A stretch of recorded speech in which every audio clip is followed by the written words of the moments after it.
पंच पीर rocks, ऐसा कोई दूसरा मंजर आपको पाकिस्तान में नजर नहीं आएगा। ये हम टिक्के खा रहे हैं, बहुत अच्छी जगह है, मरी से भी अच्छी जगह है। पहाड़ों का सफर करेंगे हम डिस्ट्रिक्ट रावलपिंडी की सबसे पुरानी तहसील कोहटा का, और लेके जाएंगे हम आपको एक कहा जा रहा है कि खिलाफत अब्बासिया के सपा सलार का मज़ार है, वो भी दिखाएंगे, हिस्ट्री को खोजेंगे।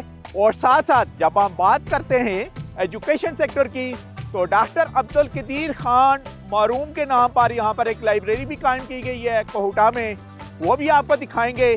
और एक सियाती मकाम को एक्सप्लोर करेंगे आपके लिए प्रोग्राम पहाड़ों के सफर में, जिसको कहा जाता है पंचपीर रॉक्स।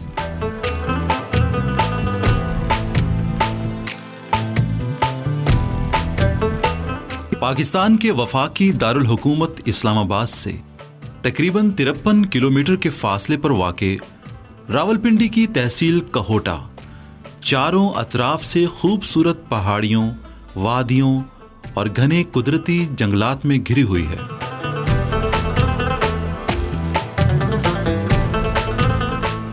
कहोटा शहर सतह समंदर से तकरीबन 2000 फुट बुलंद है। इस इलाके को कहोट कौम ने आबाद किया था और इसी मुनासबत से इसका नाम कहोटा पड़ गया। कहोटा में मौजूद गयासुद्दीन अल मारूफ, सरदार ज़राब खान अब्बासी और उनके बेटे अकबर खान अब्बासी के मरकद यहाँ आने वाले सयाहों और ज़ायरीन की ख़ास तवज्जो का मरकज़ हैं। 136 हिजरी में जब अब्बासी ख़ानदान ने कुतुब शाह को अफ़गानिस्तान के इलाके हुरात का वाली मुकर्रर किया, तो ज़राब खान अब्बासी हाकिम सूबा मुकर्रर हुए।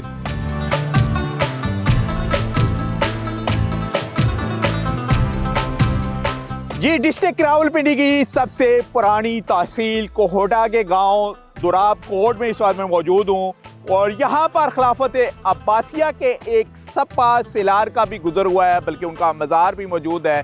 तकरीबन 1000 साल पहले की हिस्ट्री को हम खोज रहे हैं। हमारे साथ मौजूद हैं इनामुल हक अब्बासी साहब, उन्हीं से ही बात करेंगे। अब्बासी साहब, सबसे पहले हमें बताइएगा, ज़ुराब खान जिनको सपा सलार खिलाफत अब्बासिया भी कहा जाता है, और किस जंगजू के साथ यहाँ पहुँचे वो? दुराब खान अब्बासी ये सिपा सलार खिलाफत अब्बासिया के तौर पे जाने जाते हैं। आपको पता है कि अब्बासियों ने बड़ी हुकूमत की, सदियों में हुकूमत की। जितने भी अपने इलाके के वाली, राजे, महाराजे होते थे, बादशाह होते थे, तो वो सालाना जिजिया और जो टैक्स होता था वो भेजते थे।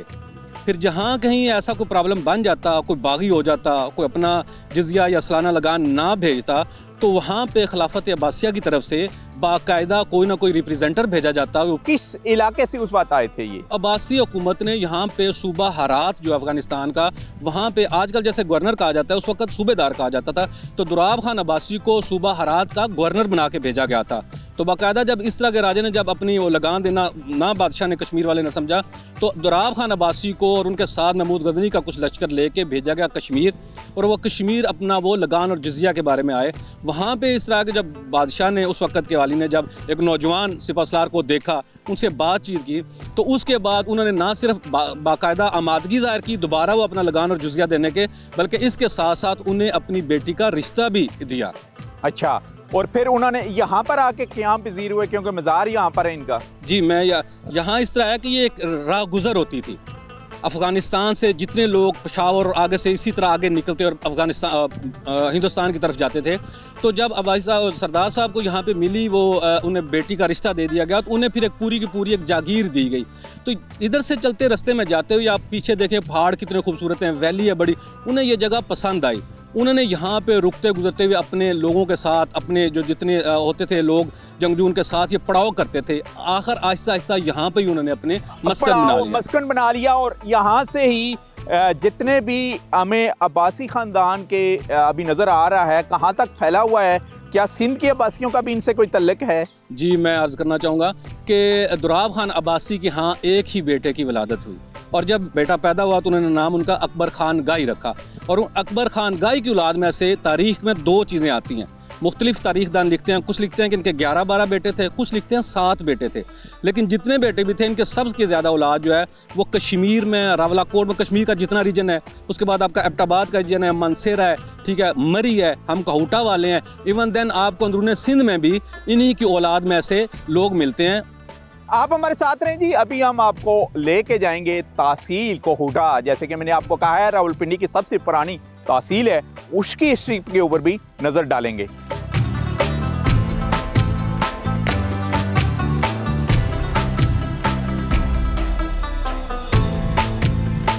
तहसील ऑफिस कहोटा अंग्रेज दौर में तामीर की जाने वाली तारीखी इमारत है। इस तामीराती शाकार की दीवारें, आहनी पुश्ते, चौबी दरवाजे और संगी परनाले और हिफाजती बुर्जियां आज भी काबिल दीद हैं। ये मुरब्बा नुमा इमारत 8 कनाल पर मुहित है, जबकि इसका कुल रकबा 14 कनाल है। इस इमारत की पेशानी पर उसका सने तामीर 1889 दर्ज है। 2021 में महकमे माल के हुक्काम और मकामी मुखैर हजरात के ताबुन से इस सकाफती विरसे की तज़ीन नौ और बहाली का काम अंजाम दिया गया और अब यहाँ शहर भर में बिखरे पटवार खानों को इकट्ठा कर दिया गया है। यही वजह है कि आज ये तारीखी इमारत कोहटा के अवाम की तवज्जो का मरकज़ है।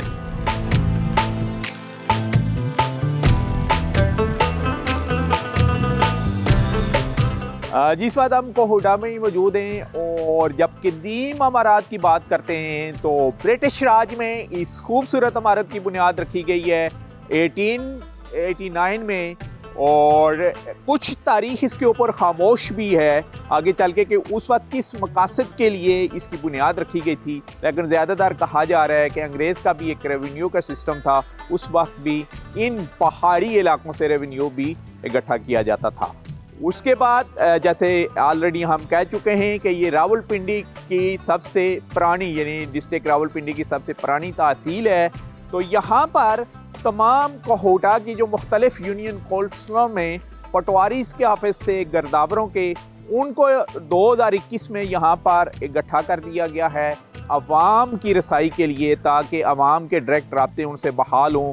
और अभी हल्का पटवार तहसील कोहूटा के पूरा यानी जो सेटअप है इसी बिल्डिंग के अंदर मौजूद है। जब हम रूट मैप की बात करते हैं कि थ्रू आउट जब आप इस्लामाबाद से सफ़र करते हुए काक पुल से आप लेफ़्ट होते हैं तो कोहूटा की तरफ आपको एक खूबसूरत ज़िगज़ैग रोड लेके आता है। और कोहूटा शहर से जो रास्ते हैं, आज़ाद पतन रावलाकोट की तरफ भी जाता है, कोटली और डिस्ट्रिक्ट पुंछ में भी यहाँ से दाखिल हो सकते हैं आप, और एक रास्ता यहाँ से यानी कोटली सतिया से होते हुए मरी की तरफ भी जाता है। हम शहर में मौजूद हैं। शहर में कुछ तारीखी इमारत के साथ साथ कुछ तारीखी मकामात हैं, वो भी आपके लिए एक्सप्लोर करेंगे, और कुछ सियाती मकामात हैं, वो भी आपके लिए एक्सप्लोर करेंगे।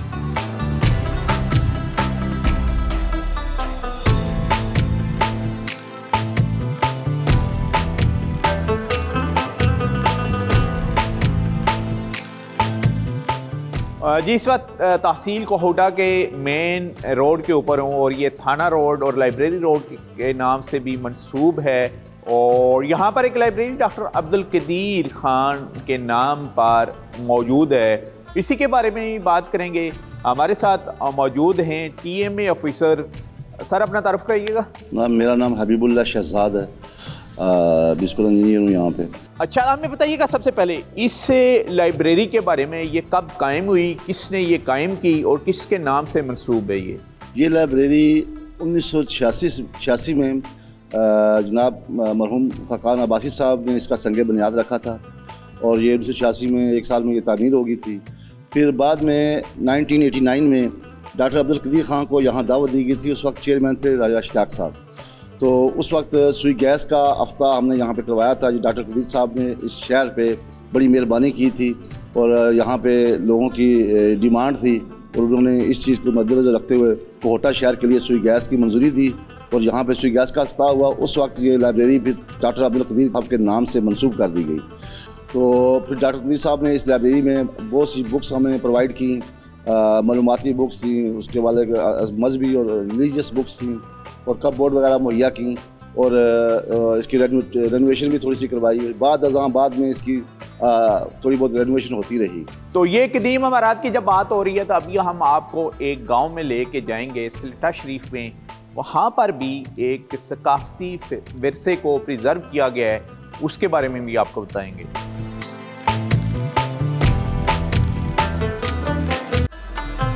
अपने हैं सब घर वहाँ पे खास हैं,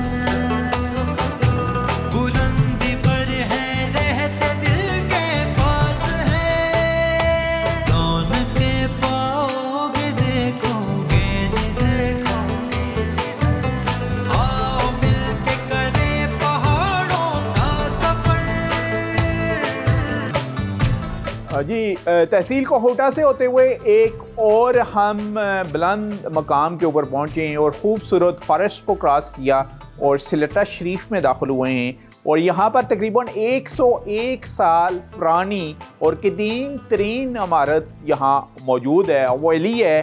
और आने वाली जो नस्ल है उसने भी अपने आबा और अजदाद के इस सकाफती विरसे को प्रिजर्व किया हुआ है। तो इनाम अब्बासी हमारे साथ हैं, उनसे ही पूछेंगे। नसब तभी बताइएगा कि ये तकरीबन 100 साल हो चुके हैं इसको, 101 साल पुरानी इमारत है, किसने ये इमारत बनाई और इसका जो आर्किटेक्चर है इसके बारे में भी बताइएगा। ये हवेली 1924 में मेरे परदादा जी सरदार नत्था खान अब्बासी साहब ने ये तामीर करवाई। और बड़ी तारीख़ी हवेली इस वाले से है कि यहाँ पे बड़ी जो है ना तारीख़ी हिस्ट्री है कि मुख्तलिफ यहाँ पे बैठकें और कॉन्फ्रेंसेस होती रहती थी उस वक़्त की। और 1924 में जब ये हवेली तामीर करवाई गई तो उस वक्त, अब आप यहाँ देख लेंगे किस तरह का रास्ता है। उस वक्त पहाड़ों पे ये सड़कें रोड नहीं होते थे। तो जो ये आप टीआर गार्डर देख रहे हैं, मैं पहले भी काफ़ी दोस्तों को बता चुका हूँ कि उस वक्त पाकिस्तान में स्टील मिल नहीं हुआ करती थी। पूरे हिंदुस्तान में एक स्टील मिल थी और वो टाटा कंपनी की थी। और मेरे परदादा जी ने लाहौर से ये आर्डर दिलवा के, तो वहाँ से टाटा कंपनी से ये टीआर गार्डर मंगवाए। फिर लाहौर से आगे सिहाला, उस वक्त हमारे पास नहीं होता था रेलवे स्टेशन, तो मनक्याला था, वहाँ मंगवाए। और फिर वहाँ से ऊँटों पे लाद कर पहाड़ों से लेके यहाँ तक ये लाए गए। तो इस तरीके से ये इसका टीआर गार्डर मंगवाए गए। और बाकी आप ये दरवाजे जो देख रहे हैं और बाकी जो कारपेंटिंग का लकड़ी का जो काम देख रहे हैं, तो उस वक्त भी ये कायल की लकड़ी सारे बड़े बड़े दरख्त मंगवा के इसी हवेली के बाहर रखवा के यहाँ कारपेंटर जो है ना तकरीबन 3 माह तक ये काम लगातार करते रहे। और फिर ये सारे के सारे खूबसूरत हवेली के जो दरवाजे हैं और जो खिड़कियाँ हैं ये बनाई गई हैं। और पत्थर भी यहाँ का लोकल यूज़ हुआ है और क्या ज़बरदस्त महारत के साथ इसको तराश के इन दीवारों में लगाया गया। और लोकल इन्हीं पहाड़ों से निकला हुआ पत्थर है ये। जी, ये बिल्कुल इन्हीं पहाड़ों से निकला हुआ पत्थर है और आपके सामने है कि कितनी खूबसूरती से ये बनाया गया पत्थर। और दूसरी सबसे बड़ी चीज़ है कि मैं बताना चाहूँगा कि ये हवेली एक 6 महीने साल में नहीं 3 साल में जाके बनी है।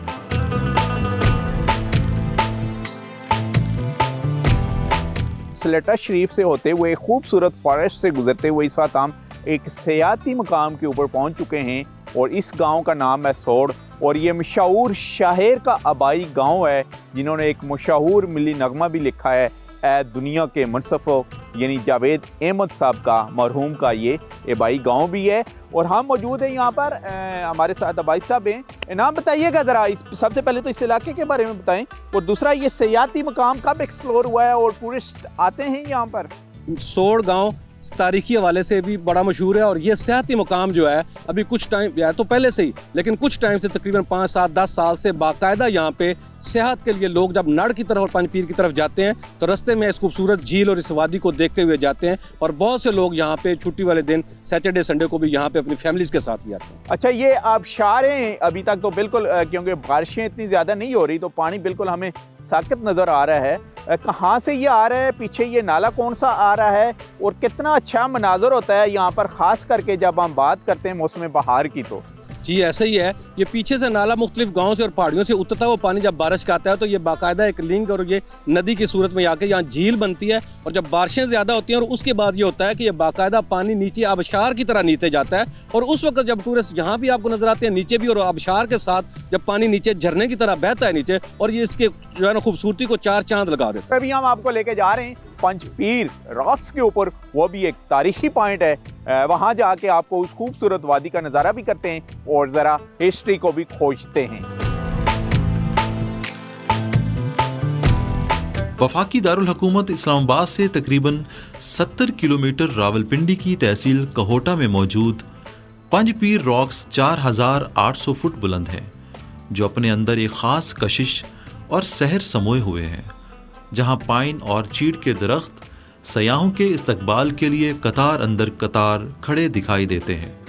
पंजपीर का पहाड़ी रास्ता आम दिनों में चटियल चट्टानों और बेआबो गया पत्थरों से अटा दिखाई देता है, ताहम सर्दियों में यहाँ बर्फबारी भी होती है। यूं बर्फबारी के बायस पंजपीर की चट्टानें सरमाई सयाहत के शौकीन सयाहों की पसंदीदा मंजिल बन जाती हैं। एक सेहती मकाम सोड़ से होते हुए एक इंतहाई खूबसूरत और पुरफिजा मकाम के ऊपर इस वक्त हम पहुंच चुके हैं, जिसको कहा जाता है पंजपीर रॉक्स। अबीब गौर साहब हैं हमारे साथ, इन्हीं से ही हम बात करेंगे। इस रॉक्स के बारे में बताइएगा। पंज पीर जहाँ पर एक ज़ियारत है उसके बायस ये पंज पीर रॉक्स कहलाते हैं। और आप इनकी शेप देखें तो ये अपनी शेप में, अपनी साख्त में बिल्कुल जो है मुनफरिद हैं। ऐसा कोई दूसरा मंज़र आपको पाकिस्तान में नज़र नहीं आएगा। ये जो हमारा ये कोसार है, जो हमारे जो है वो मरी से होता हुआ जो है नथिया गली तक गया हुआ है, उसके खूबसूरत तरीन मकामात में से ये मकाम है।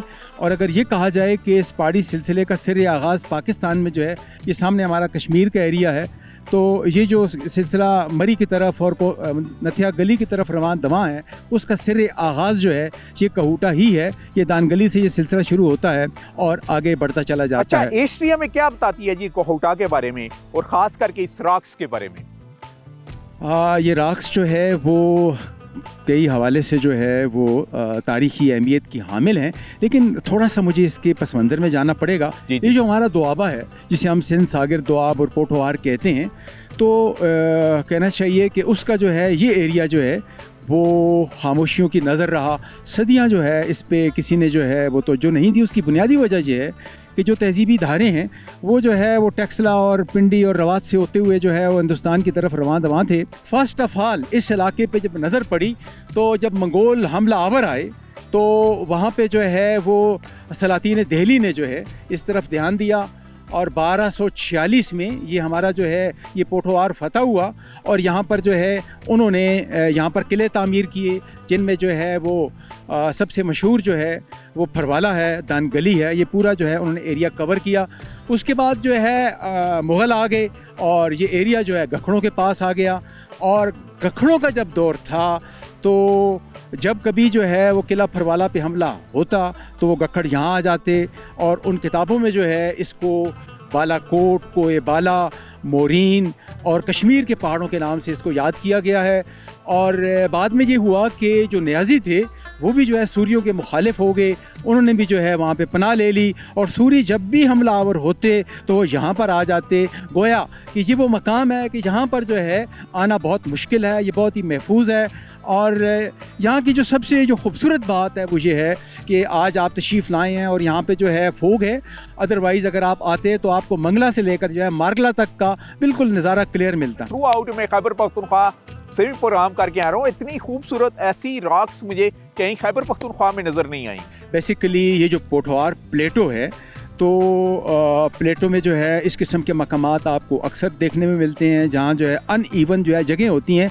लेकिन इस जगह की खुसूसियत ये है कि आप अगर उस टॉप से देखें तो दूर तलक जो है आपको बिल्कुल हमवार नज़र आती हैं और अगर आप जो है इस किनारे से नीचे देखें तो बहुत दूर तलक खाई है। तो यह नज़ारा आपको कहीं भी नहीं मिलता। तो मेरे ख्याल में अब तक कोई ऐसा रिसर्च वर्क मेरी नज़र से नहीं गुजरा कि इस पर जो है कोई ऐसा काम हुआ हो, जियोलॉजी ने किया हो। सयाहत के शौकीन मुअर्रिखीन का भी गुजर हुआ है यहाँ से। जो चाइनीज़ ट्रेवलर्स थे, बुद्धिस्ट ट्रेवलर्स थे, वो जो है वो कोआला से होके जो है वो कश्मीर जाते रहे हैं, आगे जो है शारदा जाते रहे हैं। और उसके बाद जो है जो हमें हवाला मिलता है सूरी दौर में जो है यहाँ पर शेर शाह सूरी और इस्लाम शाह सूरी वगैरह की अफवाज आती रही हैं। और आखिरी जो है हवाला में मिलता है वो जो है मिलता है सिख दौर का भी मिलता है, डोगरा दौर का भी मिलता है और अंग्रेज़ दौर का भी मिलता है।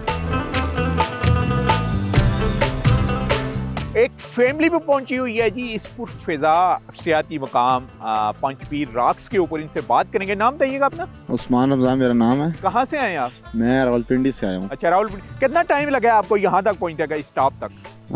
यही कोई ढाई से 3 घंटे लगे हैं। रास्ते में हमने थोड़ा स्टे भी किया, फिर उसके बाद हम लोग आगे रवाना हुए हैं, तो हमें 2.5 से 3 घंटे लगे हैं। तो क्या फील कर रहे हैं इस टॉप पर पहुँच के? माशाल्लाह बहुत अच्छी जगह है और यहाँ का मौसम भी बहुत अच्छा है और फैमिली के लिए ख़ास तौर पर ये बहुत अच्छी जगह है, जो कि नज़दीक यहाँ कहूटा में है और नज़दीक जो से हम मरी, पतरियाटा और कोटली सतियाँ इनके नज़दीक पड़ती है ये बहुत।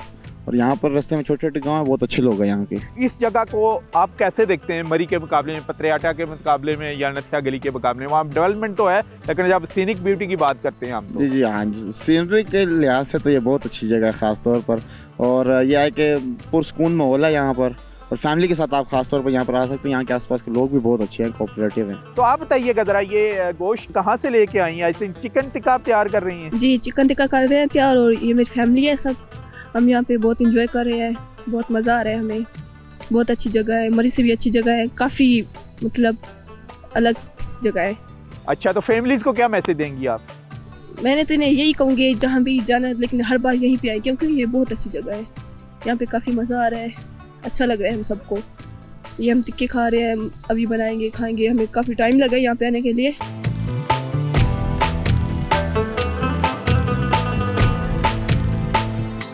प्रोग्राम पहाड़ों के सफर में आज का हमारा सफर था डिस्ट्रिक्ट रावलपिंडी की अनएक्सप्लोर्ड तहसील कोहूडा का, जो सबसे पुरानी तहसील है। इसकी हिस्ट्री के बारे में बताया डॉक्टर अब्दुल कदीर खान मरहूम। लाइब्रेरी में हम आपको लेके गए, एक सफा सलार का मज़ार भी आपको दिखाया, आबशार भी, और सबसे खूबसूरत डिस्ट्रिक्ट रावलपिंडी का अनटच और सीनिक ब्यूटी से भरपूर ये पंचपीर रॉक्स आपको लेके आए, जो इंतहाई सेहत अफजा और खूबसूरत तरीन मकाम है जब हम बात करते हैं टूरिज्म की डिस्ट्रिक्ट रावलपिंडी में। आपका मरी में जाना होता है, पतरियाटा में जाना होता है, लेकिन आपने अगर सीनिक ब्यूटी देखनी है तो इस पंचपीर रॉक्स का विजिट कीजिएगा। एक तरफ आपको आज़ाद जम्मू कश्मीर के पहाड़ नज़र आ रहे होंगे और एक तरफ आपको ग्रीन लश आपको फॉरेस्ट नज़र आ रहा होगा, और यहाँ से आज़ाद पतन और रावला कोट भी आप जा सकते हैं, जो तकरीबन 2 से 2.5 घंटे का सफ़र है। इसी के साथ ही नसीर अब्बासी को इस खूबसूरत वादी जो पंचपीर की तहसील कोहूटा डिस्ट्रिक्ट रावलपिंडी की है, यहाँ से इजाज़त दीजिए। नेक्स्ट फ्राइडे किसी और डिस्ट्रिक्ट को हम एक्सप्लोर करेंगे। तब तक के लिए अल्लाह हाफिज़।